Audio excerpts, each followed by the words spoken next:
The gospel. Someone say gospel. Gospel. It's to be told. It's to be lived out. You can tell it, but you got to live it out so people can believe it. That's why many people won't believe what you say until they believe what they see you living. Christmas is a time of really of reflection, because it comes at the end of the year strategically where it's set so that people can hopefully reflect on the year past that they've come through and recognize there's now a great threshold in front of them, which is to cross over from an old year to a new year. And it's not the gifts under a tree, because many people will be getting the gifts today or tomorrow, or waiting on Christmas morning. There'll be some young kids getting up on Christmas morning and won't have nothing to look for. There won't be a Christmas tree and gifts under the tree and lights in the house and lights outside the house like at my house. We got lights in the house and lights outside the house. So if you can't find your way to my house, just keep looking and you're going to see some lights. They're going to have a tasty and a filling meal on that morning of Christmas. They're going to have parents that will love them and cherish them, and even if they didn't have nothing to give them, they would give them themselves. To some, Christmas is just another day. It won't mean anything to them because they haven't really met the reason for the day. They've only heard about the day. They've heard about the great commercial blow-up of it and the hype of it all. You know, but they haven't met him. Christ was never meant to be ignored. He was meant to be embraced, to be received. If you really want Christmas to be Christmas this year, invite somebody and give them a meal to sit down to. There was a young lady that came yesterday for the fellowship that we had for the ministers and the ministry workers. And when I walked outside, we were just beginning to put everything together, and she walked up, she's homeless. And it's amazing, Elder Coleman, when I was over at Jerusalem on Friday and I was thinking, I was ministering and talking about my grandfather, it's amazing how that message came up in my spirit when I saw this woman. And you know, flesh says, we're getting ready to have a time to celebrate and all of this, we don't need no distractions. And right away, as my flesh began to think, how can I just give her some a bottle of water, maybe give her a sandwich and sit on the way? And I heard the Lord says, remember what I said? Don't invite those who can invite you to dinner. Go out and get the destitute and the broken and bring them in.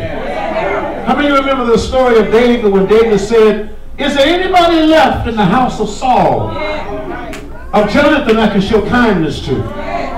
And so remember, there was a man by the name of Asipaflesh. I might be saying it wrong. I just chopped it up and snatched it up. And he said, son, he's a son of Jonathan. He said, go get him. And when they brought him to the palace, and they brought him into David's throne room, he was crippled in his feet. Could not walk. Follow this, so get ready to end. That's number 2. And David began to question him about his life and about his livelihood. He began to tell him, the servant began to tell him what he had and what he didn't have. He said, now I want you to restore back to him everything. Give it back to him. Give him back his father's land. Give him his father's resources. And he said, every day you are welcome to sit at my table.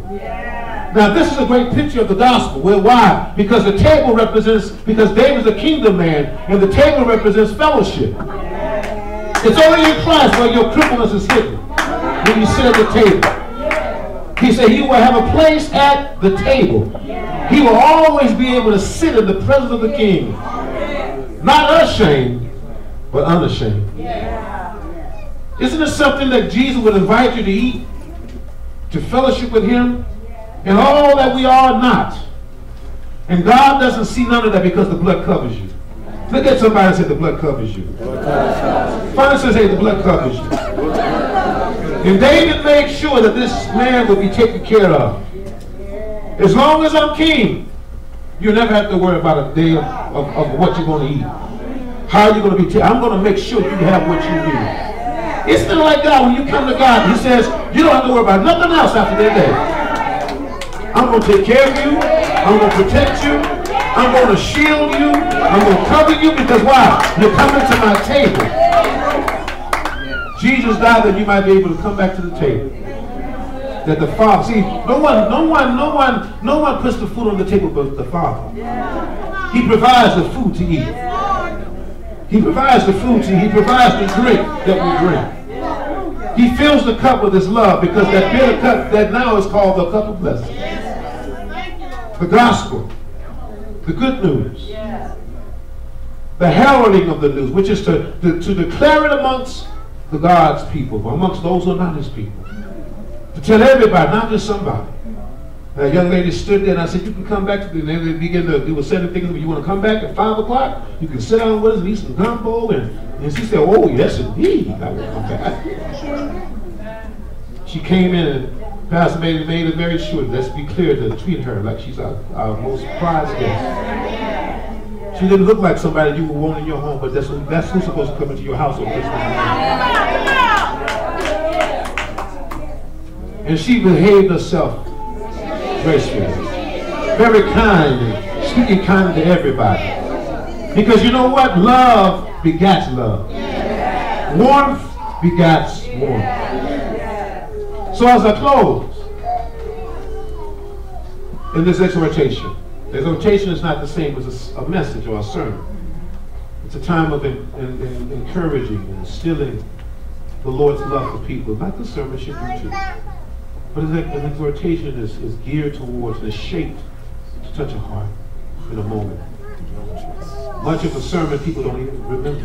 Even though y'all take notes, y'all remember all that stuff I tell you. But in an exhortation, it's a short moment. Words that are spoken briefly to help people understand that, I didn't get up this morning because I was strong. My eyes didn't pop open this morning because I was well. I commanded my body to move and my body moved. Well, somebody else this morning commanded their body to move and the body stayed where it was. See, Christmas, when you break it all down, is about the giving heart of God. His willingness to give, in spite of how much he is rejected. Isn't that something to know? That God the Father keeps showing his love and kindness towards everybody, not just us. And most of the time he's ignored. He's rejected. And he still keeps on extending his love. That will never stop. That will never end.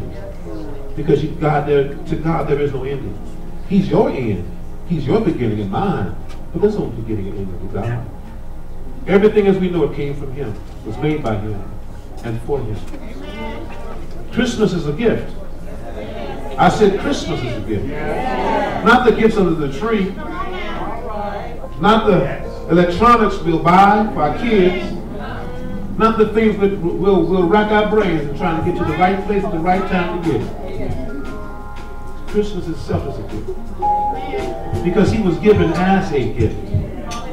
For God so loved the world that he gave, he gifted, he graced us with his only son. He didn't give us leftovers and something that was an afterthought. He gave us his very, very best. That we might know and understand that's how he loves us. The measure of God's love is the fact of what he gave in his son. Sent to you.